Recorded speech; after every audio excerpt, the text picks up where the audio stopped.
ప్రభునందు అత్యంత ప్రియమైనటువంటి దేవుని బిడ్డలారా, ఇప్పుడు మన ప్రభువును లోక రక్షకుడైన యేసుక్రీస్తు అతి శుభమైన నామమును బట్టి చేరి ఉన్న మీకు అందరికీ పేరు పేరున హృదయపూర్వక వందనాలు తెలియపరుస్తున్నాను. ఈ వాక్యం వీక్షిస్తున్న మీకు అందరికీ కూడా నా హృదయపూర్వక వందనాలు తెలియపరుస్తున్నాను.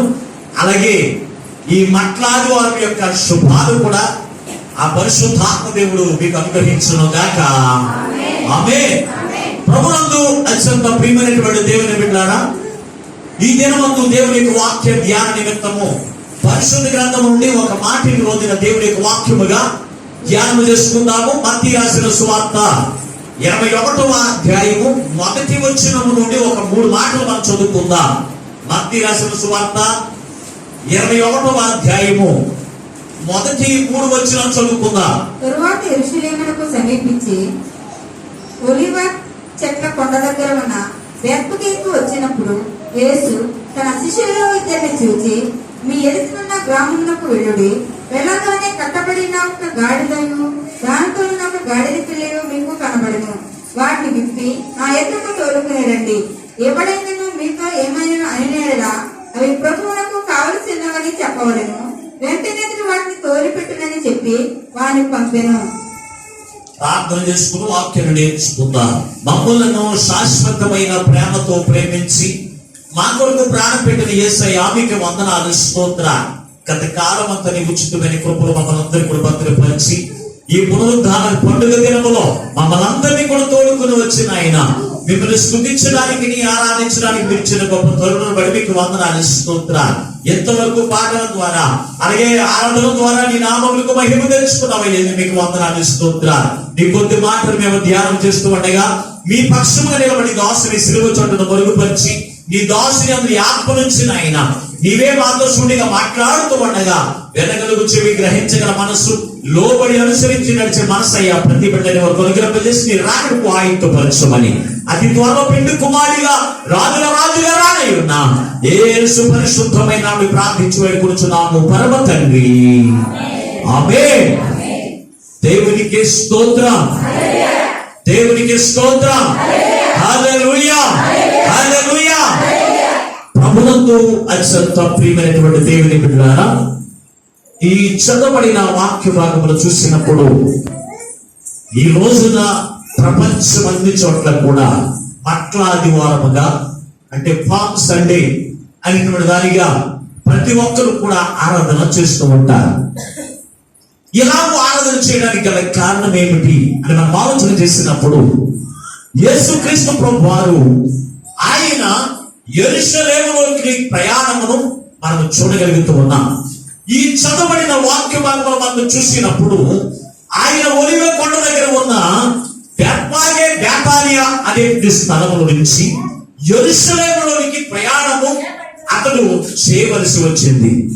చేయవలసి వచ్చినప్పుడు యేసు ప్రభువు వారు అతని యొక్క 33 సంవత్సరములో యెరూషలేమునికి ఈ బేతానియా నుండి అనేక పర్యాయములు ప్రయాణం చేశాడు. కానీ ఏ రోజున కూడా అతను వాహనాన్ని అడగలేదు.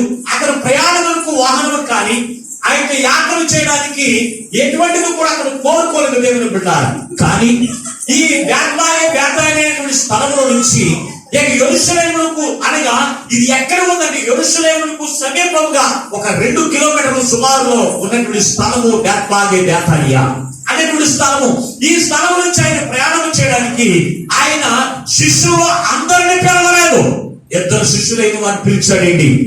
2 శిష్యులైన వారిని పిలిచి, అయ్యా ఇదిగో మన ఎదుట ఉన్న గ్రామానికి మీరు పోండి.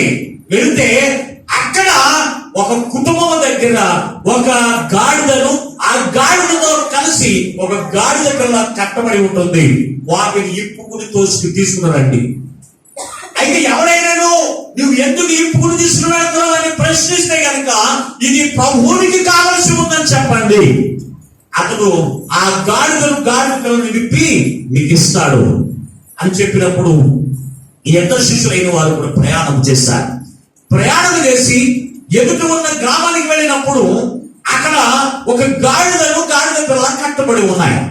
కట్టబడి ఉన్నటువంటి గాడిద పిల్లను వారిరువురు కూడా స్వతంత్రంగా ఇప్పుతూ ఉన్నారు.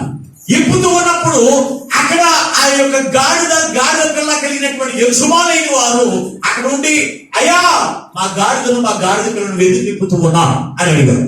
అడిగినప్పుడు ఇది ప్రభువునికి కావలసి ఉందని చెప్పినప్పుడు వెంటనే వాటి యొక్క యజమానులు ఆ గాడిద పిల్లలను కూడా విప్పి ఎవరికి ఇచ్చారంటే శిష్యులైన వారికి ఇచ్చారు. ఈ శిష్యులైన వారు యేసు ప్రభు వారి అందుకు తీసుకువచ్చారు. తీసుకువచ్చినప్పుడు జరిగిన సందర్భం ఏమిటి అంటే, అక్కడ ఆ గాడిద పిల్ల మీద కూడా ఎప్పుడు కూడా ఎవరు కూడా ఏది కూడా మోసినటువంటి గాడిదలు కావు. అయితే వాటి మీద వస్త్రములు పరిచిన తర్వాత వారు ప్రయాణం చేస్తూ ఉన్నారంటే దేవుని బిడ్డారా. ప్రయాణం చేస్తూ ఉన్నప్పుడు అక్కడ జరుగుతున్నటువంటి సందర్భం ఏమిటి అని మనం ఆలోచన చేస్తే, ఆ గాడిద పిల్ల మీద వస్త్రములు పరిచారు. అలాగే ఈ గాడిద నడుస్తూ ఉండగా గాడిద కాలు కింద పెట్టకుండా వస్త్రములు నేల మీద కూడా వేసుకు ఏం చేస్తూ ఉన్నారంటే తెలుసు అంటే దేవుణ్ణి స్తుతిస్తూ ఉన్నారు. ఎలాగూ అంటే ఇక్కడ 9వ వచనంలో రాశాడు, జన సమూహంలో ఆయనకు ముందు వెళ్ళి చుండిన వారు, వెనక వచ్చి చుండిన వారు, దావీదు కుమారునికి జయము, ప్రభు పేట వచ్చేవాడు స్తుతింపబడుగాక, సర్వోన్నతమైన స్థలములో జయము అని ఏం చేస్తున్నారంట? కేకలు వేస్తూ దేవుణ్ణి స్తుతిస్తూ ఉన్నారంట. దేవుని బిడ్డ కేకలు వేస్తూ స్తుతిస్తూ ఆయన ఎక్కడికి వచ్చాడో తెలుసు అంటే యెరూషలేము యొక్క ప్రయాణంలోనికి ఆయన చేరి ఉన్నారు. అయితే ఇక్కడ చూసినప్పుడు యేసు ప్రభువు వారు ఎప్పుడు కూడా ఏ వాహనము కూడా కోరుకోలేదు. ఆయన అధికారం కలిగినటువంటి వాడిగా ప్రవచనములకి నెరవేర్పు కొరకు ఆయన ఏం చేశాడు తెలుసా? ఆయన ఈ లోకంలోనికి వచ్చి ఆయన వచ్చిన పని ఆయన పూర్తి చేసుకోవడానికి ప్రవచనములన్నీ కూడా ఆయన కూర్చి ఏ ప్రవచనములు అయితే రాయబడి ఉన్నాయో ఆ ప్రవచనములన్నీ కూడా నెరవేర్చుకోవడానికి ఆయన ఏం చేశాడు తెలుసా? ఆ ప్రవచనము యొక్క నెరవేర్పు కొరకు ఆయన ఏం చేశాడు తెలుసా? గాడిద పిల్లను కూడా కోరుకున్నాడు. దేవుని బిడ్డ, ఏమిటా యొక్క ప్రవచనం? ఈ రోజు నా ప్రవచనాన్ని మనం ధ్యానం చేద్దాం. చదువు ఒకసారి జకరియా గ్రంథము 9వ అధ్యాయము 9వ వచనాన్ని చదువుకుందాం. జకరియా గ్రంథము 9వ అధ్యాయము 9వ వచనాన్ని త్వరగా చదవండి. సియోను నివాసులారా బహుగా సంతోషించుడి, యెరూషలేము నివాసులారా ఉల్లాసముగా ఉండుడి. నీ రాజు నీతిపరుడను రక్షణ కలిగిన వాడునై దీనుడనై గాడిద పిల్లను ఎక్కి నీ వద్దకు వచ్చుచున్నాడు. ఏమిటి ప్రవచనం? సియోను నివాసులారా, పరిశుద్ధమైన పట్టణంలో నివసించువారులారా, మీరు బహుగా సంతోషించండి, ఉల్లాసముగా ఉండండి. ఏం చేయాలి? సంతోషించండి, ఉల్లాసముగా ఉండండి. ఎందుకు సంతోషముగా ఉండాలి? ఎందుకు ఉల్లాసముగా ఉండాలి అని ఆలోచన చేస్తే నీ రాజును బట్టి నీవు సంతోషించేటువంటి వారిగా ఉండాలి. దేవుని బిడ్డారా, నీ రాజును బట్టి నువ్వు సంతోషించే వారిగా ఉండాలి. లోకంలో ఉన్న వాటిని బట్టి కాదు, నీ కుటుంబమును బట్టి కాదు, నీ పుణ్యుడి ఆశీర్వాదాలను బట్టి నువ్వు సంతోషించడం కాదు. మరి దేని బట్టి సంతోషించే వారిగా ఉండాలి తెలుసు అంటే నీ రాజును బట్టి. నిన్ను పరిపాలించేటువంటి వాడు, నిన్ను నడిపించేటువంటి వాడు, నిన్ను పోషించేటువంటి నీ రాజును బట్టి నీవు సంతోషంగా ఉండాలి. దేవుని బిడ్డలారా, ఈయనేమై ఉన్నాడంట? రాజు అయి ఉన్నాడు. నీ రాజు ఏం చేస్తాడంట? నీతిపరుడు. ఒకటి, ఇక్కడ 4 విషయాలు అక్కడ రాయబడ్డాయి. ఒకటి రాజు, రెండవది నీతిపరుడు, మూడవది రక్షణ కలిగిన వాడు, నాలుగవది దీనుడనై ఉన్నాడు. ఆయన ఎలా వస్తూ ఉన్నాడు? యెరూషలేములోనికి, యెరూషలేము యొక్క పట్టణంలోనికి ప్రవేశించేవాడు ఎలా ఉండాలి తెలుసా? రాజు అయి ఉండాలి. ఎవరు పెడితే వారు దేవుడి యొక్క రాజ్యంలోనికి ప్రవేశించడానికి లేదు. ఒకటి, రాజుగా నీవు జీవించాలి. రెండవది ఎలా ఉండాలి? నీతిపరుడిగా ఉండాలి. మూడవది రక్షణ కలిగిన వాడిగా ఉండాలి. నాలుగవది దీనుడిగా. ఈ 4 లక్షణాలు ఎవరైతే కలిగి ఉంటారో వారు యెరూషలేము వారిగా, పరిశుద్ధమైన పట్టణం వారిగా, పరలోక రాజ్యంలోనికి వారు మాత్రమే ప్రవేశిస్తారు. ఎవరి పడితే వారు దేవుని యొక్క రాజ్యంలోనికి ప్రవేశించరండి. ఎవరంట? నీ రాజు. ఆయన రాజుగా ఆయన ఎలా వచ్చాడు ఎంతగా ముందు అంటే రాజుగానే వచ్చాడండి. అందుకే ఏ రోజు అక్కడ జ్ఞానులైన వారు వచ్చినప్పుడు వారితో మాట్లాడుతూ ఉన్నాడు, రాజుగా పుట్టినవాడు ఎక్కడా అని అడిగారు. అంటే ఆయన పుట్టింది ఎక్కడ అంటే ఈ లోకంలో పుట్టినప్పటికీ కూడా ఆయన రాజుగానే పుట్టాడు. దేవుని బిడ్డ, ఆయన దీనుడిగా ఈ లోకంలోకి ఎందుకు వచ్చాడు తెలుసా? నిన్ను నన్ను కూడా దేవునికి రాజ్యంలోనికి చేర్చడానికి ఆయన రాజుగా ఉన్నాడు. అంటే అక్కడ చూసినప్పుడు అందరికీ కూడా బట్టలు నేల మీదకి ఈరండి, ఎక్కడ పడితే అక్కడ బట్టలు పంచరండి. ఎవరికి పంచుతారు? రాజుగా ఎవరైతే అభిషేకం పొందారో వారికి మాత్రమే. చదువుదాం ఒకసారి రాజుల 2వ గ్రంథము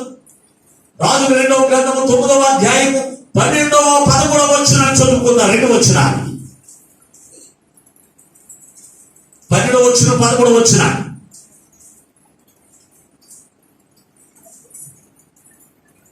రాజుల 2వ గ్రంథము 9వ అధ్యాయము 12వ వచనం 13వ వచనం. కాబట్టి వారు అదంతయు ఒట్టిది, జరిగిన దానిని మాకు తెలియజెప్పమనగా అతడు ఇట్లనెను, నేను ఇశ్రాయేలు మీద పట్టాభిషక్తునిగా చేయించున్నానని యెహోవా సెలవిచ్చున్నాడని అని నాతో చెప్పెను. అందుకు వారు అతి వేగరముగా తమ వస్త్రములను పట్టుకుని నెట్ల మీద అతని కింద పరిచి బాకా ఊదించి యెహూ రాజయ్యున్నాడని చాటించిరి. ఎవరు చాటించారంట? యాహూ రాజయ్యున్నాడు. యెహోషాపాతు కుమారుడైనటువంటి యాహూ అతని రాజుగా చేసినప్పుడు అతను ఎప్పుడైతే రాజు అయి ఉన్నారని ఆ ప్రజలు గుర్తించారో ఆ రాజు నడుస్తూ ఆ మెట్ల నుంచి కిందకు వస్తూ ఉన్నప్పుడంట రాజు గారిని కింద నడిపించరండి. ఏం చేస్తారు? ఒక ఉన్నతమైన అధికారం కలిగిన వారు ఎవరైనా మన మధ్యలోనికి వస్తూ ఉంటే, రాజుగా ఆయన వస్తూ ఉంటే వారి యొక్క వస్త్రములను కూడా పరిచయ, ఈ వస్త్రం మీద నడవండి, ఈ వస్త్రం మీద నడవండి అని చెప్పి ఏం చేస్తారో తెలుసా? రాజుకి ఏం చేస్తారంటే వస్త్రమును పరిచారు. మరి యేసుక్రీస్తు ప్రభు వారు ఆయన ఒక 6 రోజుల ముందు యెరూషలేము పట్టణంలోకి వస్తున్నప్పుడు ఆయన రాజు అయి ఉన్నాడని అక్కడ ప్రజలందరూ కలిసి ఏం చేస్తారో తెలుసా? ఆ సూచనగా ఏం చేస్తున్నారు? ఆ యొక్క వస్త్రములు పరుస్తూ ఉన్నారు. రెండవది, వారు మట్టలు పట్టుకున్నారు. ఏ మట్టలయ్యి? ఖర్జూరపు మట్టలు. దేవునికి సాదృశ్యంగా ఉన్నాయి తెలుసా? యెషయా రాశాడు, నీతిమంతులు ఖర్జూరపు మట్టల వలె మూవవయ్యదు. అంటే నీతిమంతుని చూపించడానికి ఏం చేస్తారు తెలుసా అంటే ఖర్జూరపు మట్టలు చూపిస్తూ ఉన్నారు. ఈ రోజున మనకి ఖర్జూరపు చెట్టు ఎక్కడ దొరకపోయింది. అందుకే మన ప్రాంత వాస్తులందరూ ఏం చేస్తారు తెలుసా? ఈత మట్టలు తీసుకుని ఆయన నీతిమంతుడై ఉన్నాడు, నేను కలిగి ఉన్న యేసయ్యా, నేను పొందిన యేసయ్యా, నేను ధరించుకున్న యేసయ్యా నీతిమంతుడై ఉన్నాడని గ్రామానికి అందరికి కూడా ఏం చేస్తారు తెలుసా?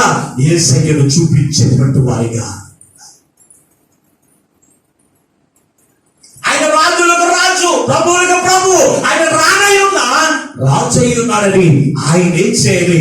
గ్రామానికి లోకానికి వెదజల్లేటువంటి వారిగా, చూపించేటువంటి వారిగా క్రైస్తవులు ఉండాలి. మరి ఈ రోజున ఉంటున్నారా ప్రభువును దేవుని బిడ్డారా? ఆయనకు కుమారుడు కుమార్తెమైన నీవు ఆయన రాజులకు రాజు అయి ఉన్నాడు, నీవు కలిగి ఉన్న యేసయ్యా, ఆయన త్వరలో రానయ్యన యేసయ్య ఉన్నాడని నువ్వు గ్రామానికి చూపించగలుగుతూ ఉన్నావా?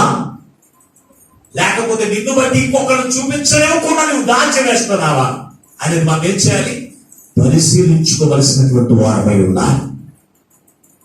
ఇక్కడ చూసినప్పుడు మొట్టమొదటిగా ఆయన రాజు ఏది కావాలని అతను పొందుకోవలసింది. అవునా కాదంటారా? రాజుకి అధికారం ఉందా లేదా? అతను పరిపాలించే ఆ ప్రాంతం అంతటి మీద కూడా ఎవరికి అధికారం ఉంది? రాజుకి అధికారం ఉంటుంది. అక్కడ ఎవరిని కూడా అడగవలసిన పని లేదు. అందుకే ఇదిగో పలానా చోట ఒక గాడిద కట్టబడి ఉంది, దాన్ని ఇప్పుడు తీసుకుని రండి, అది ప్రభువుకి కావలసి ఉంది అన్నాడు. ప్రభువుకి కావలసి ఉన్న దాన్ని ఇప్పుడు తీసుకురావడానికి ఎవరికి అధికారం ఇచ్చాడు తెలుసంటే శిష్యులైన వారికి ఇచ్చాడు. నువ్వు ఎవరినైతే విడిపిస్తావో వారిని నేను విడిపిస్తాను, ఎవరిని అడగక్కర్లేదండి. కొంతమంది అంటారు, నేను రాత్రికి రావాలంటే పాస్టర్ గారు మా ఇంటికి రండి, మా ఆయన గారిని అడగండి. పాస్టర్ గారు మా ఇంటికి రండి, మా బంధువులను అడగండి. ఏంటంట పాస్టర్ గారు ఏం చేయాలి? విడిపించే అధికారం ఎవరికి ఇచ్చాడు దేవుడు? ఇదిగో నువ్వు ప్రభువుకి కావలసి ఉంది, నువ్వు రా. అదేం చేస్తూ ఉంటాడో తెలుసా అంటే, తన శిష్యులని వారికి అధికారం ఇచ్చాడు. ఎవరిని పడితే ఎవరి దగ్గర పడితే వారిని కోరుకోడింది యేసయ్య కూడా. గాడులు, ఈ 2 గాడులే ఉన్నాయా ఆ గ్రామంలోను అంటే, అక్కడ ఇంచుమించుగా ప్రతి చోట్ల కూడా గాడులు ఉంటాయి. ఆనాటి కాలంలో బరువులు మోయాలంటే, మనుషులు మోయలేనటువంటి పరిస్థితి కలిగిన వారందరూ కూడా బరువులు మోయడానికి ఉపయోగించేవాడు కలిసి గాడులే. మరి అనేకమైన చోట్లలో గాడులు ఉన్నాయి. మరి యేసు ప్రభువు పలానా చోటుకు వెళ్ళి పలానా దగ్గర నుంచి విడిపించామని ఎందుకు చెప్పాడు? మరి శిష్యులందరూ ఉండగా ఇద్దరు శిష్యులు పిలిపించి వారికి ఎందుకు చెప్పాడు అంటే, ఈ శిష్యులైన వారు ఏం చేయాలంట? దేవుడి మాటకు ఎదురు చెప్పేవారు కాదు. పాస్టర్ గారు అందరికీ పని చెప్పడండి, చెప్తాడా? పాస్టర్ గారు అందరికీ పని చెప్తాడు, చేసేవారికే చెప్తాడండి. ఎదురు సమాధానం చెప్పేవారికి, వంకర పెట్టేటువంటి వారికి, దోషకరమైన మాటలు మాట్లాడే వారికి దైవజనుడు కూడా పని చెప్పడండి. మరి యేసు ప్రభువు అక్కడ 12 మంది శిష్యులు అనేక మంది ఉన్నారు. అయినప్పటికీ కూడా వారందరికీ పని చెప్పలేదు. ఆయన మాటకు ఎవరైతే విధేయత చూపిస్తారో, ఆయన మాటకు ఎవరైతే లోపడతారో వారిని కేకేశాడు, ఇదిగో నువ్వు పలానా పని చేయి. మన సంఘంలో ఉన్న స్వతంత్రంగా అందరికీ నేను పని చెప్పనండి. ఎవరైతే తప్పక చేస్తారు అని నాకు నమ్మకం కలిగిన వారికి ఏం చేస్తారో తెలుసు అంటే, వారు ఏదో పలానా పని చేయి. రెండవది, ప్రభువునికి కావలసి ఉన్నప్పుడు ఎవరిని అడగవలసిన పని లేదు. ఆయన అంటున్నాడు, ఈ లోకంలో ఉన్నవన్నీ నావి కావా? ఈ లోకంలో ఉన్నవన్నీ మనము కూడా ఆయన వారినే, లోకంలో ఉన్నవన్నీ కూడా ఆయనవే. ఆయన ఇస్తేనే కదా మనం ఏది కూడా పొందుకోలేము. ఆయన పిలిస్తే నీవైనా నేవైనా ఆయన దగ్గరికి వెళ్ళిపోవలసిందే. నేను రానండి, ఏం పిలిస్తే నేను రానండి అని గుంజుకోవడానికి లేదు. ఇక్కడ నువ్వు రా, నరులారా రండి అని ఆయన కోరుకుంటే మనం ఏం చేయాలి? రప్పపాటులో మనం ఈ లోకాన్ని విడిచిపెట్టి ఆయన దగ్గరికి వెళ్ళాల్సిన వారమే. కనుక దేవుని బిడ్డలారా, మీరు ఆలోచన చేయండి. ఆయన రాజు అయి ఉన్నాడు, ఒక అధికారం కలిగినటువంటి వాడిగా. ఆయన అంతవరకు కూడా ఎలాగైతే లోకంలో జీవించాడో తెలుసు అంటే, ఎవరికి కూడా ఎవరి మీద కూడా అధికారం చూపించినట్లుగా ఆయన మాట్లాడలేదు. కానీ ఆయన యెరూషలేముకు ప్రయాణపడుతూ ఉన్నప్పుడు ఆయన నేను రాజునై ఉన్నాను అని నిరూపించుకోవడానికి, వాగ్దానములు ప్రవచనముల యొక్క నెరవేర్పును ఆయన చూపించడానికి ఆయన ఏం చేశాడో తెలుసంటే, రాజుగా తన పనిని నిర్వర్తించాడు. తన పనిని నిర్వర్తించాడు. దేవుని బిడ్డలారా, ఈ రోజున నీవెలా ఉన్నావు? రాజులకు రాజైన యేసయ్యను కలిగిన నీవు రాజుగా జీవించు ఉన్నావా? ఆలోచన చేయి. దేవుని బిడ్డలారా, నువ్వు రాజుగా జీవిస్తేనే నువ్వు పరలోక రాజ్యమును నువ్వు స్వతంత్రించుకుంటావు. అంతేకాని నేను పెంట మీద పడేసిన పురుగు వంటి దాన్ని తగ్గించుకోమంటే తగ్గించుకోవడం కాదు.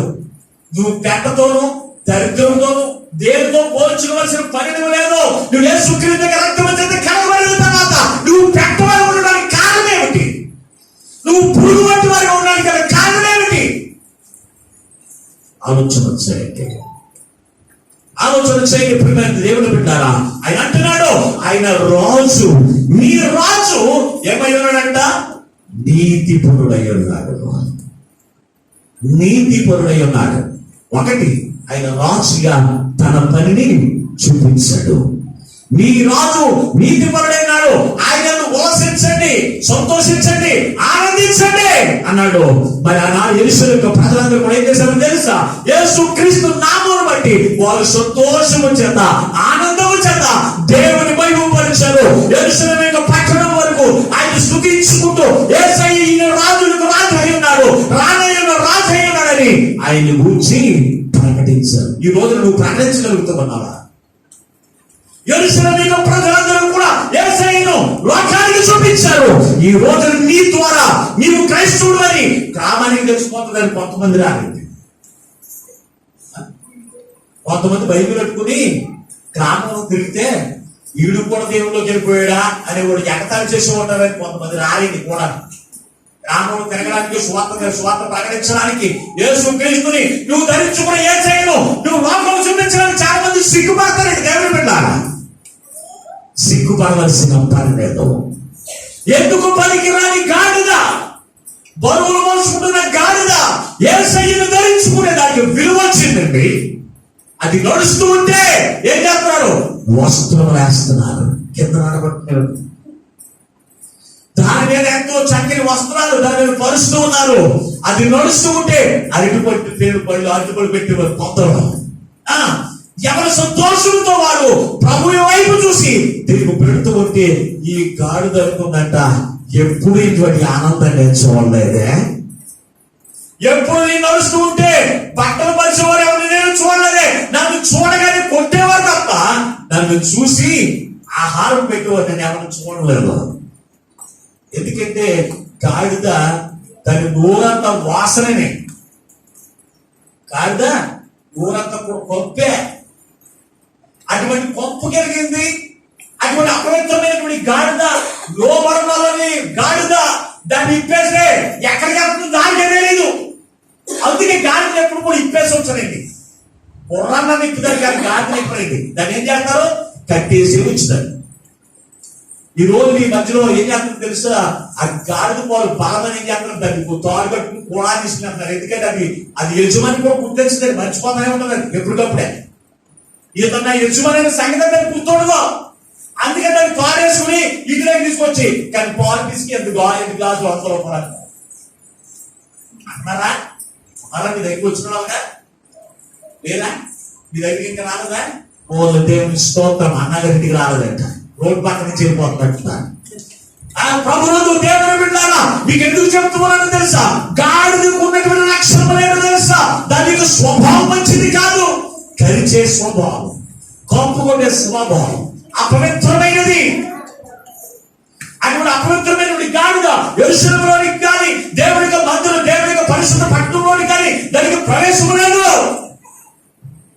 అందుకే ఈ గాడిద పరిశుద్ధమైన స్థానంలో ప్రవేశం లేదు కనుక యేసయ్య ఆయన ఏం చేశాడు, గాడిద స్వభావం కలిగిన మానవులను పరిశుద్ధ పట్టణం అనగా పరలోక రాజ్యంలో ప్రవేశించే అయోగ్యత చూపు మనం జీవిస్తున్న మనల్ని క్రీస్తుని మనం ధరించుకుంటేనే పరలోక రాజ్యం మనం ప్రవేశిస్తామని ఆ గాడిదను కోరుకున్నాడు. అందుకే ఎవరు పడితే వారిని కోరుకోలేదండి, ఎవరు పడితే వారిని యేసయ్య అడగలేదండి. అబ్రహాముని అడిగాడు, ఏంటో తెలుసా, నీ కుమారుడికి ఇచ్చేయి, దహన బలి అర్పించడానికి నీ కుమారుడికి ఇచ్చాడు. మరి అబ్రహాము ముందు నుంచి అనేక మంది లేరా మధ్యలో కుమారులు కలిగిన వారు. మరి అందరూ ఎందుకు అడగలేదు? అందరినీ అడగలేదు. దేవుడికి కావలసినవి అందరినీ అడగడు. ఎవరైతే దేవుని మీద ప్రేమ ఉంచి, దేవుని మీద విశ్వాసం ఉంచి, ఎవరైతే నీతి మందులు జీవిస్తారో నాకు అది కావాలి అని అడుగుతారు. వాడు ఇవ్వగలుగురు కనుక వారిని అడుగుతారు. నేను అందరిని అడగలేదు, నాకు కావాల్సిన వాడిని అందరిని అడగను. ఎవరైతే దేవుని మీద ప్రేమ కలిగి ఉంటారో, దేవుని మీద విశ్వాసం మీద కలిగి ఉంటారో, అమ్మా ఇది ప్రభువుకు కావాలి, ఇవ్వగలిగిన వారిని మాత్రమే దేవుడు కోరుకుంటాడండి. ఎవరైన వారిని, చేతులు వెనక్కి వెళ్ళిపోయే వారిని, మనసు నొచ్చుకునే వారిని, బాధకు ఇచ్చేవారిని దేవుడు వారిని కోరుకోడండి. అబ్రహాముని కోరుకున్నాడు, నీ కుమారుని కావాలి అన్నాడు. అబ్రహాము తన కుమారుని కూడా దేవుడికి ఇచ్చి వేయడానికి వెనుకంజ వేయలేదు. ఈ రోజు నీ కుమారుడు ఒకసారి పంపించి దేవుడికి పని చేయాలంటే, అయ్యారు ఈ ఇంటి దగ్గర చాలా పని ఉందండి. ఏంటంటే ఇటువంటి వారిని దేవుడు అడగనండి పని చేయడానికి. ఇటువంటి వారిని దేవుడు కోరుకోడు. రాజులు రాజుగా ఉన్న ప్రభువులకు ప్రభు అయిన యేసయ్య ఆయన ఎలాగున్నాడు తెలుసా, నేను రాజుని అని లోకానికి అక్కడ ఉన్న ప్రజలందరూ కూడా తెలియపరిచాడు. ఆ రాజు తర్వాత వచ్చేటువంటి పరిస్థితి ఎలాగుండదు తెలుసా, రాజులకు రాజు ప్రభువులకు ప్రభు అయిన యేసయ్య ఆయన కనికరము లేనటువంటి దేవుడిగా వస్తాడు మధ్యాకాశంలోనికి. వచ్చినప్పుడు మనం ఎలాగుండాలి, క్రీస్తుని కలిగి ఎవరైతే జీవిస్తారో, రక్షణ అనుభవాన్ని ఎవరైతే కలిగి ఉంటారో వారు మాత్రమే పరలోక రాజ్యంలో ప్రవేశిస్తారు. కానీ యేసయ్యను కలిగిన వారు లేని వారందరూ కూడా రాజులు కాదు, రాజు యొక్క కుమార్తెలు కాదు, కుమారులు కాదు. కనుక యెరూషలేము అనగా పరిశుద్ధమైన పట్టణము. పరలోక రాజ్యంలోనికి ఎవరు ప్రవేశిస్తారు అంటే రాజులకు రాజు అయిన ఆయన కుమారులు కుమార్తెలు మాత్రమే ప్రవేశిస్తారు. రెండో మాటలు పొందాం. ఆయన అనుకున్నాడంట నీతి పరుడై ఉన్నాడు. ఒక్కసారి నేను చెప్పిన తర్వాత అదే మాట నేను అడిగినప్పుడు మీరు తెలియపరచండి. ఆయన ఏమై ఉన్నాడు? నీతి. మాట్లాడండి బాగా చెప్పండి. ఏమై ఉన్నాడు? అందులో ఏం పడతలేదు కాదు. ఆయన ఏమై ఉన్నాడు? ఆయన ఏమై ఉన్నాడు? నీతి. ఆయన అనగలడంటే యెరూషలేమునకు నీ రాజు ఆయన ఏమన్నాడంట? నీతి పరుడను. ఆయన నీ రాజు నీతి పరుడు. ఒకటి రాజు, రెండవది నీతి పరుడు అన్న.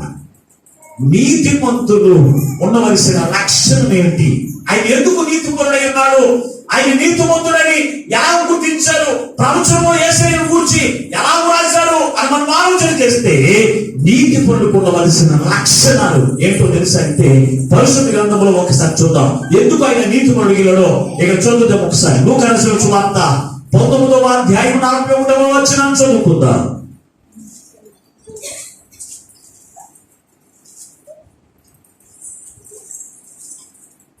నీతిమంతులు నశించిపోతున్న వారిని చూసి ఆయన పట్టణములకు సమీపించినప్పుడు దానిని చూచి దాని విషయమై ఏడ్చి నీవును ఈ దినమందైనను సమాధాన సంబంధమైన సంగతులను తెలుసుకుని నీకెంతో మేలు. కానీ ఇప్పుడవి నీ కన్నులకు మరుగు చేయబడినవి. ప్రభువును దర్శించిన కాలము ఎరుగపుట్టివి కనుక నీ శత్రువులు నీ చుట్టూ గట్టు కట్టి ముట్టలు వేసి అన్ని పక్కలను నిన్ను అరికట్టి నీలో ఉన్న నీ పిల్లలతో కూడా నిన్ను నేల కలిపి నీలో రాతి మీద రాయి నిలిచి ఉన్నది దినములు వచ్చుచున్నవని చెప్పాను. యెరూషలేములోనికి పట్టణంలో ప్రవేశించిన వెంటనే ఆ పట్టణం వైపు చూశాడంట యేసయ్య. చూచి ఆయన ఏం చేశాడంట?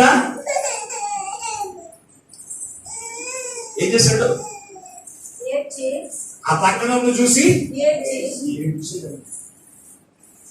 మరి అందరూ కలిపి రాజులకు రాజైన యేసయ్య జయము, యూదుల రాజుకు జయము, సర్వోన్నతమైన స్థానంలో ఆయనకు మహిమ, ఆయనకు జయము అని దేవుని స్తుతిస్తూ మహిమపరుస్తూ ఉంటే ఆ ప్రజల మధ్యలోకి వచ్చిన యేసయ్య ఆ పట్టణం మీదకి రాబోయేటువంటి ఉగ్రతను చూసి ఆయన ఏం చేశాడంట?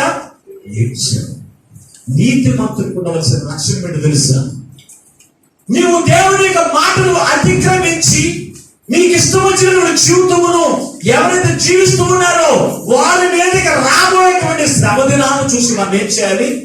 నాకెందుకులే, ఎలా జీవితం నాకెందుకులే, ఎవరు నాశనం అయిపోతే నాకెందుకులే, ఎవరు ఎలాగపోతే నాకెందుకులే, నాకు నేనే బాగుండాలి అనుకున్న వాడు నీతిమంతుడు కాదు. ఆయన నీతిమంతుడు. ఎందుకో తెలుసా? ఆ పట్టణం మీదకి రాబోయేటువంటి ఉగ్రతలు యేసయ్య చూశాడు. వారందరూ యెరూషలేము పట్టణస్తులందరూ కూడా వేషధారణ కలిగినటువంటి క్రైస్తవులుగా వారు జీవిస్తూ ఉండగా దేవుని యొక్క మాటను, దేవుని యొక్క సంగతులను గ్రహించగా దేవుడు వారికి బోధిస్తున్నటువంటి బోధను చెవులోనికి వచ్చి ఆ చెవులకు విని చెవుల వారిని విడిచిపెట్టేటువంటి చూపులు వారికి కలిగి ఉన్నారు. అటువంటి వారి మీదకి రాబోయేటువంటి ఉగ్రతను చూశాడు. చూసినప్పుడు ఆ పట్టణం అంతా కూడా అదంతా కూడా నాశనమైపోవడం, ఒక ఇంటికి కూడా లేకుండా కూర్చివేయబడు, ఇవన్నీ కూడా చూసి నీవు ఇప్పుడైనను సమాధాన సంగతులు గ్రహించిన నీకు ఎంత మేలు. ఆ పట్టణాన్ని పోతున్నటువంటి శ్రమను వారు గ్రహించుకుంటే కనుక వారు దేవుని యొక్క మాటకు లోబడేవారు, దేవుని యొక్క ఉగ్రత నుంచి వారు తప్పించబడేవారు. కానీ వారు గ్రహించలేదు కనుక వారు ఏమైపోయారు తెలుసా? యేసు ప్రభువు వారు పునరుద్ధరణైన తర్వాత 70వ సంవత్సరము దేవుని యొక్క మాట అక్కడ నెరవేర్పు జరిగింది. ఆ పట్టణం అంతా కూడా కూల్చివేయబడ్డం, ఇటుక మీద ఇటుక లేకుండా ఆ పట్టణం యొక్క ప్రజలందరూ కూడా నశించుకోవడం, ఏమి అదంతా కూడా నెరవేర్పంతా కూడా చూశాడు. అదంతా కూడా జరుగుతుందని యేసయ్యకు తెలుసు.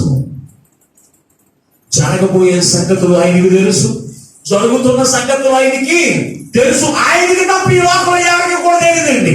మనం అనుకుంటూ ఉంటాం, దేవుడి మాటలు విడిచిపెట్టి జ్యోతిష్కి దగ్గరికి వెళ్ళి, అయ్యా రాబోయే దినాల్లో మంచి రోజు వస్తాయి, నాకు వచ్చిన నాకేం బాగుంటుందా ఏమంటా మనం? అలా తెలుసా? రేపేమి సంభవించినో నీకు తెలియదు. ఎవరికి తెలీదు? జ్యోతిష్యుడికి తెలీదు, ఈ లోకంలో ఎవరికి తెలీదు, ఆయనకి తప్ప. ఆయనే నీ జీవితం ఎలా ఉంటుందో, నీ జీవితం ఎలా మారిపోతుందో ఇవన్నీ కూడా ఆయనకి తెలుసు. కనుక నువ్వు దేవుడికి మాటలు అధిగమిస్తూ నువ్వు జీవించినప్పుడు నీ మీదకు వచ్చే శ్రమ ఆయనకు తెలుసు కనుక ఆయన తన వాక్యము ద్వారా నీతో మాట్లాడినప్పుడైనా ఆయన మాటలు, ఆయన యొక్క ఉద్దేశాలను నువ్వు గ్రహించి నీ జీవితంలో సరి చేసుకుంటే సరి, లేకపోతే శ్రమ దినాలను అనుభవించవలసి వస్తుంది. అతడు నీతిమంతుడు కొనవలసిన లక్షణము. ఎవరిని నశించిపోతూ ఉంటే, ఎవరు సాధన పాలవడానికి, ఎవరిని కష్టాలు పోవడానికి, ఎవరైనా నష్టాలు పోలవుతూ ఉన్నప్పుడు వారిని చూసి మనం ఏం చేయాలి? కన్నీటి ప్రార్థన చేసేటువంటి వారిగా మనం ఉండాలి. సర్వలోక సృష్టికర్త అయిన దేవుడే ఆ పట్టణమును చూసి, నశించిపోతున్న వారిని చూసి, ఉగ్రత పాలవుతున్న వారిని చూసి, కన్నీటితో వ్యాధులతో అయినా ఏడ్చాడంటే కన్నీరు కార్చాడంట. ఈ రోజు నీ కన్నీరు వస్తుందా? నీ కుటుంబాలకు నాశనానికి సమీపంగా ఉన్నారు, నీ పక్కింటి వారు నాశనానికి సమీపంగా ఉన్నారు. అప్పుడు నీకు ఎలా ఉందా నీ జీవితం? కన్నీటి ప్రార్థనకి వస్తుందా? నీకు మంతుడువేనా నీవు? యేసుక్రీస్తును ధరించుకున్న నీవు నీతిమంతుడువేనా? సొదొమ గొమొర్రా పట్టణం అంతా కూడా నాశనములకు సమీపించినప్పుడు నీతిమంతుడైన అబ్రహాము చేసిన పని ఏంటో తెలుసా? అయ్యా, అమ్మా, ఏంటి నశించిపోవడం? మీరందరూ కూడా నశించిపోతున్నారయ్యా, మీరందరూ కూడా నశించిపోతున్నారయ్యా. అయ్యా, 70 మంది నీతిమంతులు ఉంటే ఆ పట్టణాన్ని కాపాడవా? అయిపోయింది. మళ్ళా 65 మంది నీతిమంతులు ఉంటే పట్టణాన్ని కాపాడవా? ఇది ఎవరి పని? అబ్రహాము యొక్క జీవితంలో శ్రమ వస్తుందా? అబ్రహాము యొక్క జీవితంలో శోధన ఉందా? లేదే. మరి ఎవరి గురించి ప్రార్థన చేస్తూ ఉన్నాడు? ఎవరి గురించి? నశించుకుంటున్న ఆత్మల గురించి ప్రార్థన చేస్తూ ఉన్నాడు. ఈ రోజు నీవు నీ కుటుంబంలో ఆనందం ఉంటే నీకు దేవుడు అవసరం లేదు, నువ్వు ఆరోగ్యం ఉంటే దేవుడు అవసరం లేదు, నీవు అన్ని కలిగి ఉంటే నీకు దేవుడు అవసరం లేదు. నీవు నీతిమంతుడు కాగలుగుతావు. దేవుడికి రాజ్యంలో నువ్వు ఎలా ప్రవేశిస్తావు ఆలోచించాయి. నీ ఎదుటిగానే నీ కుటుంబీకులు నాశనానికి సమీపంగా ఉన్నారే, నీ ఎదుటిగానే దేవుని యొక్క మాట లెక్క చేయకుండా వారి స్థానమైన ప్రవర్తనకు ఆలోచన నీ లోపల జీవితున్న వారు, నీ బిడ్డలే కావచ్చు, నీ కుటుంబమే కావచ్చు, నీ రక్త సంబంధులే కావచ్చు, నీ ఇరుగు పని వారే నాశనానికి సమీపంగా ఉండి ఎలాగ నువ్వు ఎంతో పొగలుగుతూ ఉన్నావు. నువ్వు నీతిమంతుడుగా, నువ్వు దేవుని యొక్క రాజ్యంలో నువ్వు ప్రవేశిస్తావా? బాప్తీసం తీసుకుంటే చాలు ఇంటి పరలోకానికి వెళ్ళిపోతాను. బాప్తీసం తీసుకుంటే పరలోకానికి వెళ్ళిపోతానంట. తాగుడు మాటలు, దోషకరమైన మాటలు మాటలు, వ్యభిచారాల మాటలు, దొంగతనాల మాటలు, పక్కింటోడి దోసుకోవడం మాటలు, ఎలాగెళ్ళిపోతారని పరలోక రాజ్యం. మరి యేసు ప్రభువును చూసి పిలాతు గవర్నరు అతను సాక్షి ఇచ్చిన సాక్షి తెలుసా? అతను నీతిమంతుడు, అతనిలో ఏ దోషము లేదు, అతనిలో ఏ దోషము లేదు. అటువంటి సాక్ష్యం నీ పట్ల ఉందా? నీ సంఘములో, నీ కుటుంబంలో అటువంటి సాక్ష్యం ఉందా? నీవు నీతిమంతుడు అని ఏ సాక్ష్యము కలిగి ఉన్న ఆలోచన చేయండి. క్రీస్తుని కలిగి ఉన్న నీవు నీతిమంతుడిగానే జీవించాలి. అనీతిమంతుడిగా జీవించడానికి వీల్లేదు, మోసగడిగా జీవించడానికి వీల్లేదు. ఎలా ఉండాలి? నీతిమంతుడిగా నీవు జీవించాలి. ఒకవేళ ఇంతవరకు నీవు అనీతిమంతుడిగా నీవు జీవించి ఉంటే ఈ వాక్యం విన్న తర్వాత సరే నీ ప్రవర్తన, నీ ఆలోచన, నీ క్రియలు మలుచుకో. నీతిమంతుడిగా జీవించడానికి నీ జీవితంలో నీ హృదయాన్ని నీకు నీవే ఏం చేయి? తయారు చేసుకో. దేవుని యేసు ప్రభువు ఆయన నీతిపరుడుగా యెరూషలేముకు వచ్చాడు. మనం పర్వత రాజ్యంలో మనం ప్రవేశించాలంటే ఒకటి రాజుగా దేవునికి రాజ్యానికి వెళ్ళాలి. రాజు ఎలా ఉంటాడు? సిప్పుకునేసి ఉంటాడా? రాజు ఎలా ఉంటాడు? అట్లానే పొట్టు వస్త్రాలు వేసుకుంటాడు, అంటే అయ్యే రక్షణ వస్త్రాలు. కిరీటం పెట్టుకుంటాడు, ఆభరణాలు ధరించుకుంటాడు, అంటే నీతి క్రియలు. అంటే రాజు కూడా మనిషి అక్షరాన్ని కలిగి ఉంటాడు. రెండవది నీతి మంతుడము. ఎలాగెళ్ళాలి? పరలోక రాజ్యానికి ఎలాగెళ్ళాలి? యేసు ప్రభువు ఎలాగైతే యెరూషలేములోకి ప్రవేశించారు, మనం పరలోక రాజ్యంలోకి వెళ్ళాలంటే నీతి మంతుడిగా నీవు పరలోక రాజ్యానికి వెళ్ళాలి. లేకపోతే పునరుద్ధాన దినములో నువ్వు అనీతి మంతుడిగా ఎదురు కనపడితే నేను అక్కడి నుంచి నరకానికి దోసేస్తాను. నీకు నరకానికి వెళ్ళిపోతావు. జాగ్రత్త, నీతి మంతుడి యొక్క లక్షణం నీకు లేకపోతే. మూడవ మాటలోకి పెడదాం. యేసు ప్రభువు వారు ఎలాగెళ్ళాడంట? రక్షణ కలిగిన వాడిగా వెళ్ళాడు. ఎలాగంట? అట్లా అందరూ మీరు మాట్లాడకపోతే నేను వాక్యం సరిగ్గా చెప్పనంటే నీకు అర్థం అవునంటే, అవునా? మాట్లాడ ఆయన భార్య ఏదో చెప్పుకుంటూ పోతాడు, మాకెందుకు వచ్చిపోవడం అన్నట్టు. ఆయన ఎలాగెళ్ళాడు? ఒకటి రాజుగా, రెండవది నీతిపరుడిగా, మూడవది రక్షణ కలిగిన వాడిగా అయ్యాడు. దేవుని పెట్టారా? ఆయన ఎలా ఉన్నాడంటే రక్షణ కలిగిన వాడిగా ఉన్నాడు, రక్షకుడిగా ఉన్నాడు. ప్రభువుకు దేవుని పెట్టారా? పరిశుద్ధ గ్రంథంలో చూద్దాం. రక్షకుడు అనే మాట ఇంగ్లీష్ లోకి వస్తే పోలీసు. ఏంటంట? రక్షకుడు అనే పేరేంటి ఇంగ్లీష్ లో? పోలీసు. తెలుగులో మనం రక్షకుడు, రక్షక పుట్టుడు అంట మన తెలుగు, అవునా? ఈ పోలీసులు చేసే పని ఏంటి? ఆయన రక్షకుడుగా ఉన్నాడు. ఆయన యెరూషలేము యొక్క పట్టణంలో ప్రవేశించగానే దేవాలయంలోనికి మొట్టమొదటిగా చదువుదాం ఒకసారి. పరిశుద్ధ గ్రంథంలోకి రండి ఒకసారి. మార్కు రాసిన సువార్త 11వ అధ్యాయం 15వ వచనం చదువుకుందాం.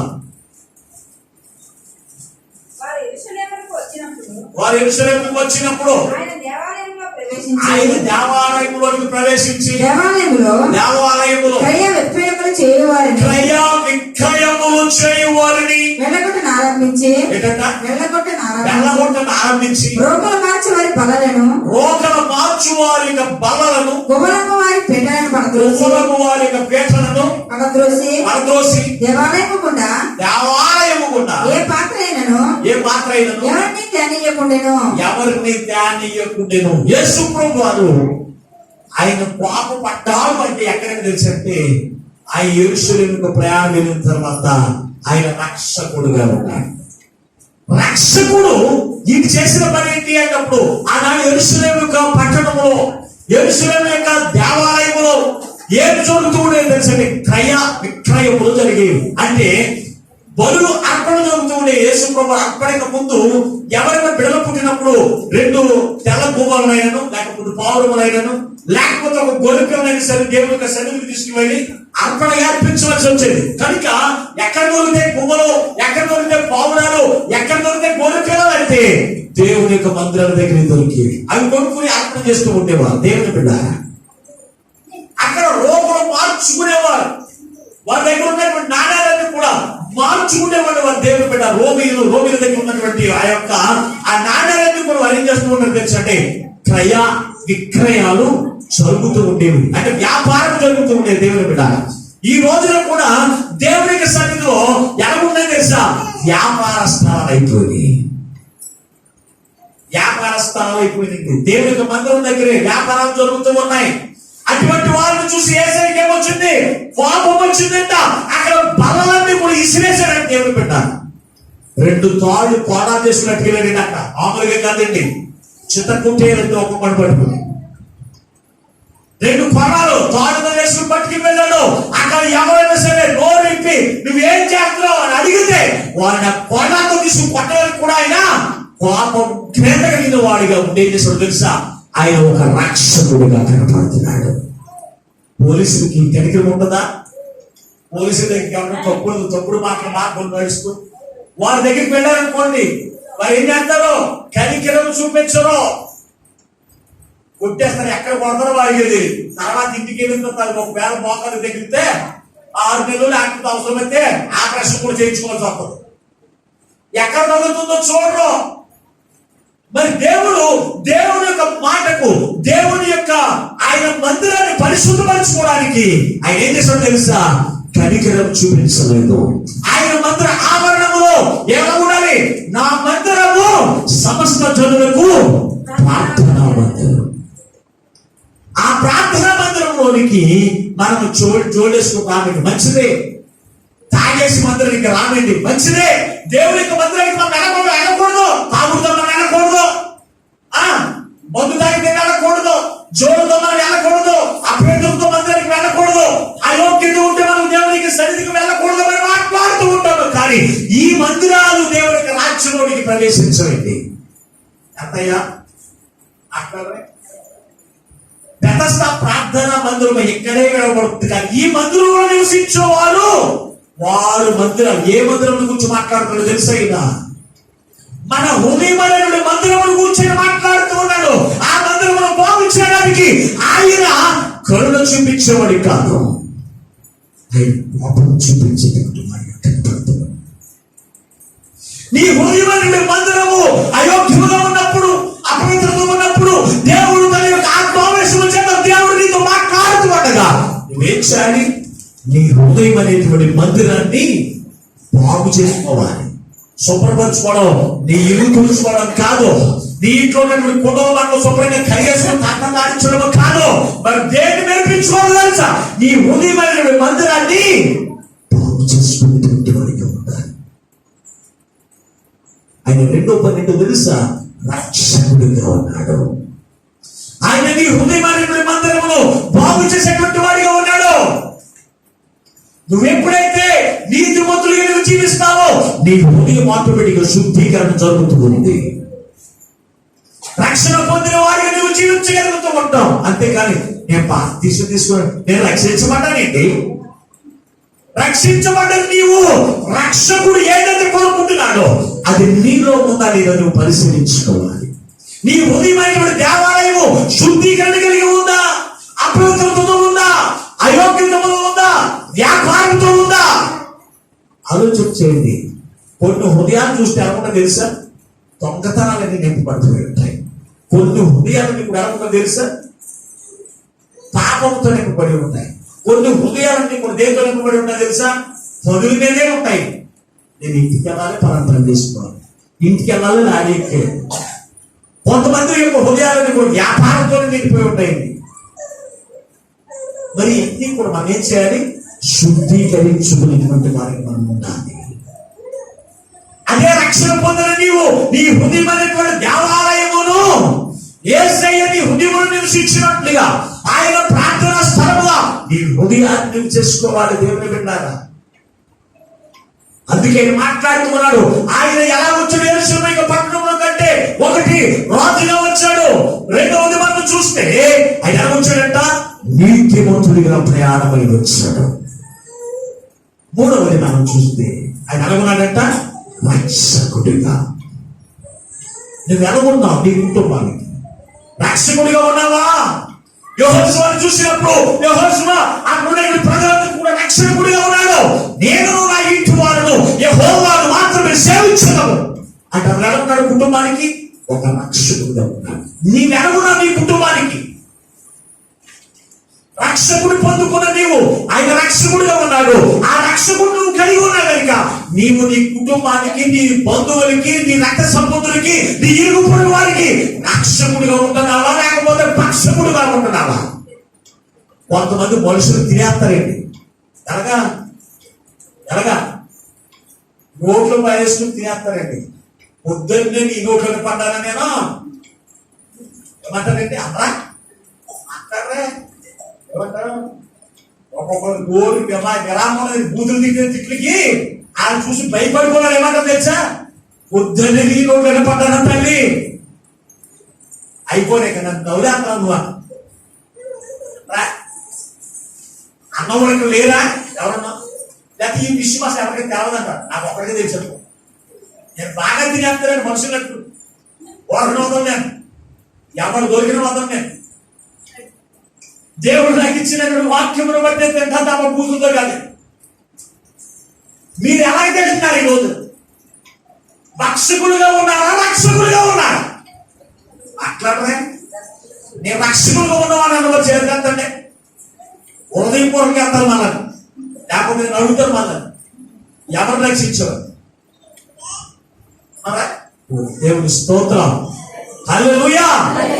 రక్షకులుగానే ఉంటేనే పరలోక రాజ్యంలోకి వెళ్తారండి. రక్షకులుగా ఉంటే ఎవరండి? యేసు ప్రభువు అనుకున్నాడు, ఆయన రాజును నీతి పరులను మూడవది రక్షకుడునై ఉన్నాడు.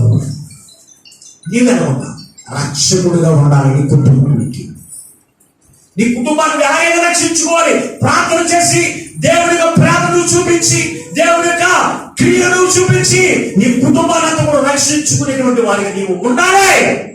అదే దేవుడు కోరుకుంటాడు. అప్పుడే నువ్వు పరమ రాజ్యంలో నువ్వు ప్రవేశిస్తావు. నాలుగో మాటలకు వస్తే, నాలుగో మాట ఏమైందంట? దీనుడనై వచ్చుకున్నాడు. యెరూషలేములోకి ఎలా ప్రవేశించాడంట? ఆయన దీనుడనై ప్రవేశించాడు. ఆయన ఎవరు? రాజులకు రాజును, ప్రభువులకు ప్రభు యేసయ్య. ఆయన ఎలా ఉన్నాడో తెలుసా అంటే దీనుడుగా కనపడుతూ ఉన్నాడు. దేవుడు అంటే దీనుడు, దీనత్వం అంటే ఏంటి? తగ్గింపు మనస్సు కలిగినటువంటి వారిగా ఉండాలి. నువ్వు క్రీస్తుని కలిగిన నీవు, నీతిమంతులుగా జీవిస్తున్న నీవు, రక్షకుడుగా ఉన్న నీవు, తగ్గింపు మనసు నీలో ఉందా? యేసు ప్రభువు ఏం తగ్గించుకోవాలండి అని మీరు ఆలోచన చేస్తే, ఆయన పరలోక రాజ్యంలో ఆయన భూమి నా పాదపీఠ, ఆకాశం నా సింహాసనం మీదని, ఆయన సింహాసనం మీద కూర్చుని ఆయన ఎల్లప్పుడూ దేవుడికి దూతల చేత స్తుతులందుకున్న యేసయ్య, దేవుడు మహిమపరచుకున్న యేసయ్య, నీ కొరకు నా కొరకు ఆయన తను తగ్గించుకుని లోపలకు వచ్చాడు. రాజులు దేనిని కోరుకుంటారు? గుర్రాలను కానీ రథాన్ని కానీ కోరుకుంటారు నేను ప్రయాణ విషయంలో. మరి ఆయన ఎవరు కోరుకున్నాడు? ఎందుకు పనికిరాని గాడిద మీద కూర్చోడానికి అయినా అన్నీ చేస్తాం. నేను కుర్చీలోనే కూర్చోడానికి వాళ్ళు కావాల్సి కిందనే కూర్చోను, కారణం కూర్చోను. మాస్టర్ గారిని నీ గౌరవం కింద కూర్చో, ఎక్కడ కింద కూర్చో, నాకు లేదు కానీ నేను పైన కూర్చుంటాను. కొన్ని మోకాలు ఇప్పుడు కూర్చోలేక కూర్చోలేక వదిలేసి కొంతమంది అహంకారంలో కూర్చుని వాళ్ళు కూడా ఉంటారు. అంటే వాళ్ళు ఏం చేస్తారు? వాళ్ళేమో దేనత్వం ఉన్నదండి. మరి యేసు ప్రభువు వారు ఆయన నీ ఎదుట నా ఎదుట కూడా ఆయన తను దేని కోరుకున్న తెలుసా అంటే ఎవరు కూర్చోలేని దాని మీద ఆయన కూర్చోడానికి ఏం ఇష్టపడ్డాడు? అవసరమైతే నేల మీద కూడా కూర్చోవడానికి మనం ఇష్టపడుతున్నాం. మనం కొంతమంది కుర్చీలేసి కూర్చోలేదు, నేల మీద కూడా కూర్చోరు, వాళ్ళు సహకరించినప్పుడు కూర్చోండి. మరి నీలో తగ్గింపు మనసు ఎక్కడ ఉంది? ఆలోచన చేయండి. ఆయన దీనుడుగా వచ్చుతున్నాడట. దీనులైన వారు అంటే తగ్గింపు మనసు ఎవరైతే కలిగి ఉంటారో వారే పరలోక రాజ్యంలోకి వెళ్తారండి. నీకు ఆస్తిపాస్తులు ఉన్నాయని, లేకపోతే నీకు అనేక మంది నీతో అండగా ఉన్నారని, లేకపోతే నీ జీవితంలో ఆ గ్రామంలోనే నువ్వు ఎంతో విలువైనటువంటి వాడు, పేరు పొందిన వాడు అని ఒక గర్వంతో ఉంటే నువ్వు పరలోక రాజ్యంలో నువ్వు ప్రవేశం నీకు లేదు. ఏముండాలి నీలో?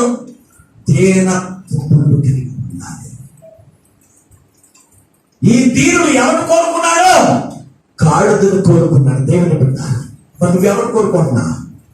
ఎవరు కోరుకుంటున్నావు? పరలోక రాజ్యంలో నడిపించడానికి రక్షణ పొందిన వారిని, ప్రార్థనా పరుని, అమ్మా రండి మన ఇద్దరిని వెళ్దాం. ఎక్కడికే? దేవుని మందిరం. నీవు తగ్గించుకోవడం కాదని ఎవరు కోరుకోవాలి?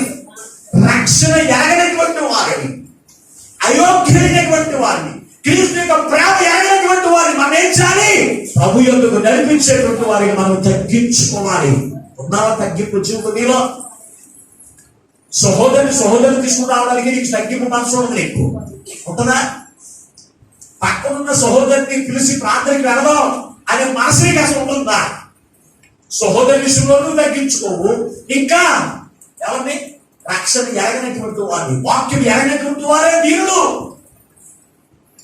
అటువంటి వారిని నువ్వు కోరుకుని వారిని కూడా పరలోక రాజ్యానికి వారసులు చేసేటువంటి వారిగా. అందుకే అక్కడ మత్తయి రాసిన సువార్త 11వ అధ్యాయము 29వ వచనంలో మాట్లాడారు. చదవండి ఒకసారి. మత్తయి రాసిన సువార్త 11వ అధ్యాయం 29వ వచనం. నేను దీనులను దీన మనసు కలిగిన వాడును కనుక మీ మీద నా కాడి ఎత్తుకుని ఏం చేయాలంట? నా యొక్క మీరు నేర్చుకొనడి, అప్పుడు మీ ప్రాణాలకి విశ్రాంతి దొరుకుతుంది. ఎప్పుడు దొరుకుతుంది? నేను దీనులను దీన మనసు కలిగిన వాడు కనుక నా కాడి మీరు ఎత్తుకుని నా యొక్క నేర్చుకోండి. ఏం నేర్చుకున్నారు? దేవునికి సన్నిధికి వెళ్ళి తగ్గింపు మనసును నేర్చుకున్నావా? ఆలోచన చేసావా? దేవుని సన్నిధికి వెళ్తావు, నీలో పట్టుదల పక్కింటి వారి మీద పట్టుదలకి పోవట్లేదు. దేవునికి సన్నిధికి వెళ్తున్నావు, కోపగించుకోవడం మానట్లేదు. దేవునికి సన్నిధికి వెళ్తున్నావు, క్షమించే మనసుని కూడట్లేదు. దేవునికి సన్నిధికి వెళ్తున్నావు, దేవునికి ప్రేమలో ఉండట్లేదు. మరి ఏం నేర్చుకున్నావు దేవుని యొక్క గురించి? నా యొక్క గురించి నేర్చుకుంటున్నాను. యేసయ్య ఏం నేర్చుకోమన్నాడు? దీన మనస్సు కలిగి ఉండడం నేర్చుకోండి. దీన మనసు లేకపోతే నీవు పరలోక రాజ్యంలో నీకు ప్రవేశం లేదు. ఎందుకంటే సర్వలోక సృష్టికర్త యేసయ్యే నిన్ను నన్ను రక్షించడానికి, నీ పాపం నుంచి విడిపించడానికి, నిన్ను నన్ను కూడా పరలోక రాజ్యంలో కూర్చోబెట్టడానికి ఆయన ఈ లోకంలోకి వచ్చేసాడు. ఎంత తగ్గింపు మనసింది. ఆయన నిన్ను కోరుకునేది తెలుసా? ఆయన అవసరం తీర్చుకోవడానికి కాదండి. కొంతమంది అనుకుంటారు, పాస్టర్ గారు నేను అత్తమాలు కేకేస్తానంటే ఆయన పని చేసుకుంటాకేంటి? నిన్ను కోరుకున్నది దేనికో తెలుసా? దేవుడి యొక్క పని నువ్వు చేస్తే నువ్వు ధనవంతుడిగా చేయడానికి. కొరింథీయులకు రాసిన పత్రిక 2వ పత్రిక 8వ అధ్యాయం 9వ వచనం చదువుకుందాం. యేసయ్యను ఎందుకు కోరుకున్నాడు తెలుసా? ఎందుకు దీన మనసు కలిగి ఉన్నాడు తెలుసా? ఆయన ఏమని మాట్లాడుతున్నాడో చదువు ఒకసారి.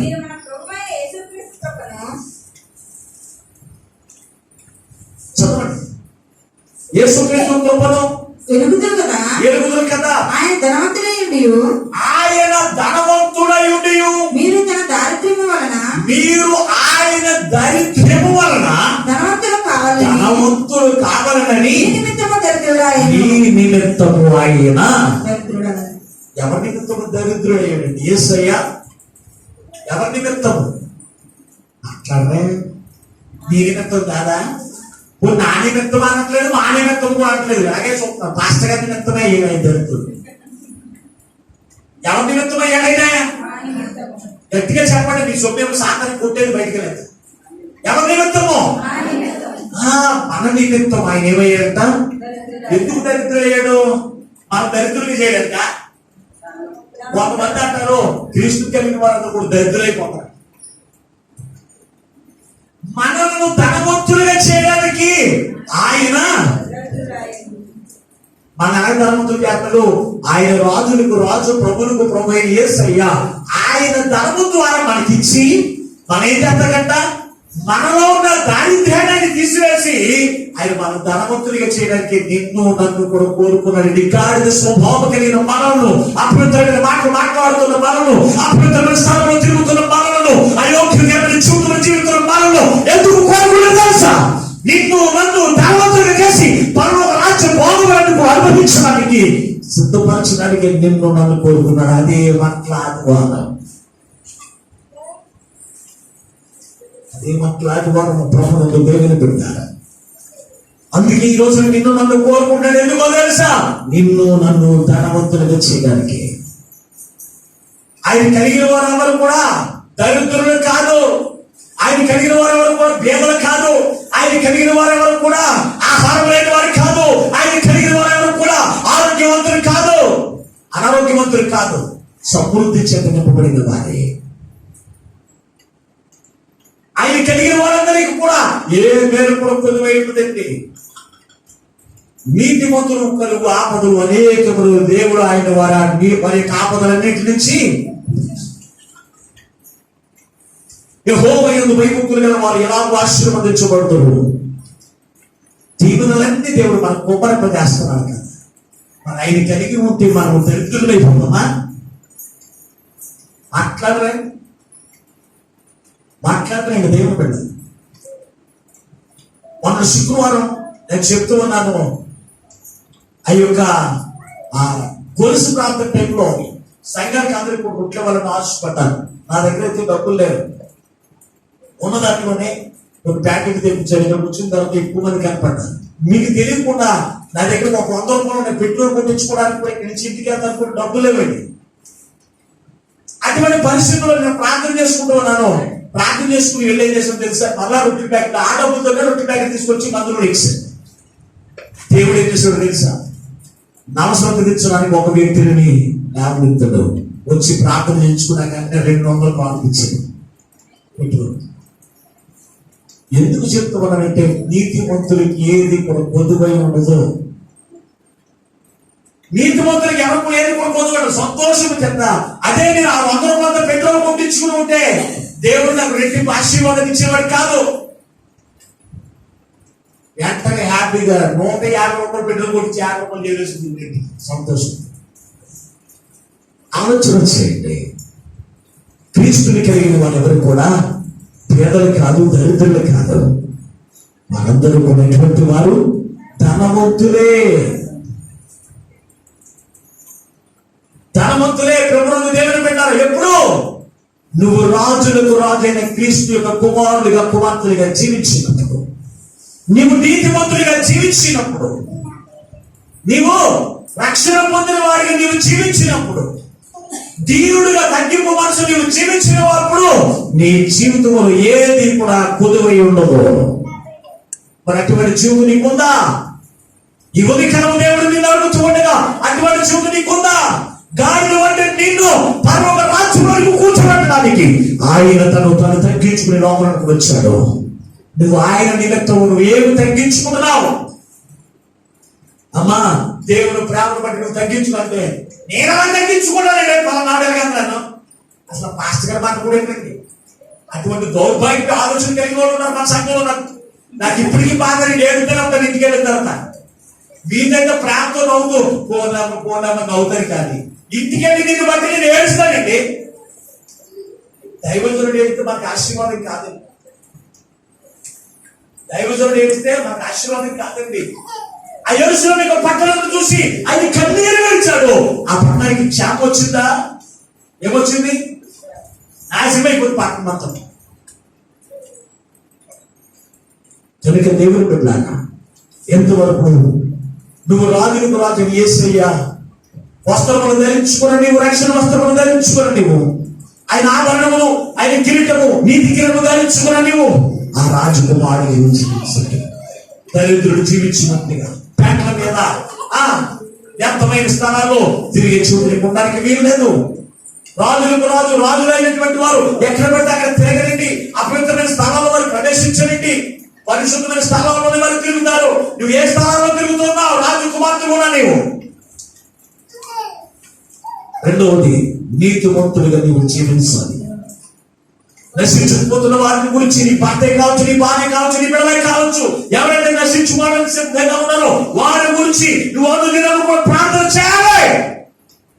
కన్నీరు కాచి నువ్వు ప్రార్థన చేయాలి. మూడవది ఏమైంది? రక్షకుడిగా నీవు ఉండాలి. ఉంటున్నావా? లేకపోతే రక్షించే వరకు ఉంటున్నావా? నాలుగవది, దీనుడిగా తగ్గింపు మనసును కలిగి ఉండాలి. తగ్గింపు మనసు నీలో ఉండాలి.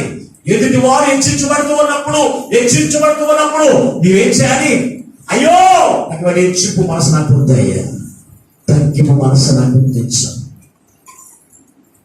క్రీస్తు యొక్క ప్రేమను బట్టి మనం ఎలా ఉండాలి? దీనుడిగా మనం తగ్గించుకోవాలి.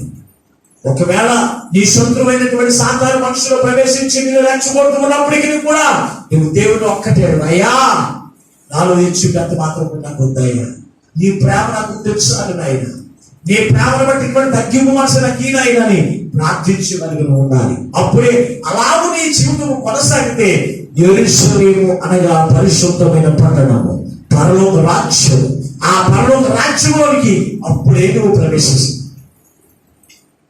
అప్పుడే నువ్వు ప్రవేశిస్తావు. అంతేకాని రక్షణ పొందుకున్నంత మాత్రాన, ప్రభు యొక్క శరీర రక్తం తిన్నంత మాత్రాన ఆ పరిశుద్ధ పట్టణము త్యాగంతో నిత్యము స్తుతించబడే పరిశుద్ధమైన పట్టణంలో నీవు ప్రవేశించవు. ఎప్పుడు తెలుసా? రాజకుమారుడిగా, కుమార్తెగా జీవించుకుంటూ. ఈ 4 లక్షణాలు ఒకవేళ మీలో లేకపోతే, రక్షణ పొందిన మీ జీవితంలో లేకపోతే, మీ హృదయంలో లేకపోతే, ఈ వాక్యం విన్న తర్వాత అయినా మీ హృదయాలను శుద్ధీకరించుకోండి.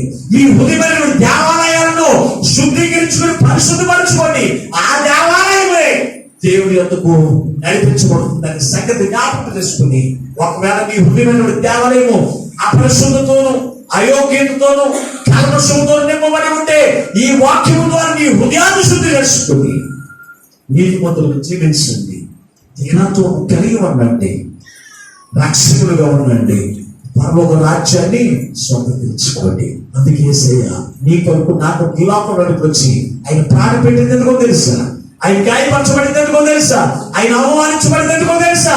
నేను నన్ను పరలోక రాజ్యంలో కూర్చోబెట్టడానికి.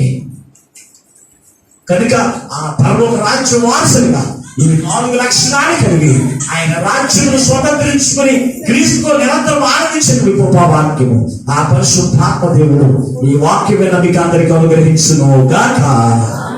ఆమేన్. ప్రార్థన చేసుకుందాం. మమ్మలను శాశ్వతమైన ప్రేమతో ప్రేమించి ఇంతవరకు నీ విలువైన మాటలు, నీ ఉద్దేశములన్నీ నీ దోషని అందించినాయి. అందరితో మాట్లాడావు. నీ మాటలు వ్యర్థంగా విడిచిపెట్టకుండా, నీ మాటలతో ప్రతి హృదయాన్ని శుద్ధీకరించుకున్నాయి, పవిత్రపరుచుకుని రాజకుమారుడిగా, నీతిమంతుడిగా, రక్షకులుగా, దీనత్వం కలిగిన జీవితములను జీవించి నీ పరలోక రాజ్యంలో ప్రవేశించే గొప్ప ధన్యత ఈ వాక్యం విన్న ప్రతి బిడ్డలైన వారికి అందించి మీరు మహిమను పొందమని వాక్యం యొక్క యేసు నామమున ప్రార్థించి వేడుకొనుచున్నాము పరమ తండ్రి. ఆమేన్. దేవుడు మిమ్మల్ని మీ కుటుంబాలను దీవించును గాక. ఆమేన్. మీకు అందరికీ వందనాలండి.